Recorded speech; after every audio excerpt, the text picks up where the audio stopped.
Retour en France avec la présentation ce matin par Arnaud Montebourg d'un dispositif anti-délocalisation. Le ministre du redressement productif veut inciter le maximum d'industriels français à rester ou à revenir en France. Il y avait justement à ses côtés un homme, le président de la fonderie Loiselet à Dreux. Il avait décidé de s'installer en Chine en 2001. Il a rapatrié sa production en France l'an dernier. Pas seulement pour la beauté du geste, c'est aussi intéressant économiquement. Le reportage est signé Jocelyn Debroux et Guillaume Michel. Il y a encore tout juste un an, ce métal en fusion coulait à 8000 km de la France. Pendant 10 ans, Sylvain Loiselet a délocalisé sa fonderie à Tianjin, au sud de Pékin, en espérant produire moins cher. Mais au fil de son séjour chinois, il déchante et réalise que les coûts de transport plombent sa rentabilité. Le transport maritime, 1 million d'euros par an. À un moment, on se dit qu'il y a un truc qui n'est pas logique. Et puis en plus, moi je me souviens, j'ai un de mes clients qui me dit, mais alors, t'envoies de la matière là-bas, par bateau, tu transformes les pièces là-bas, tu les fais revenir. Donc tout ça, effectivement, c'est des coûts, comme on dit, c'est un coût qui est jeté à l'eau pour du transport.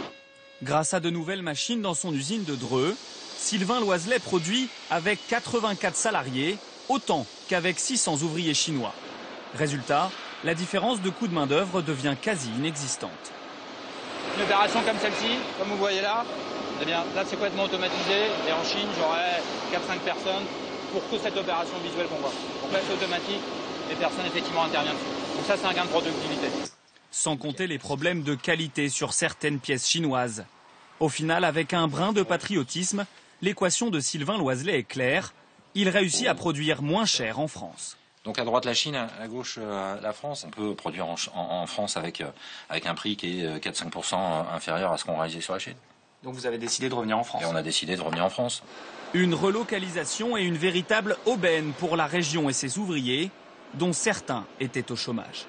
Il y avait beaucoup d'entreprises qui fermaient, puis il y avait l'entreprise Loiselet qui ouvrait pendant que je cherchais autre chose.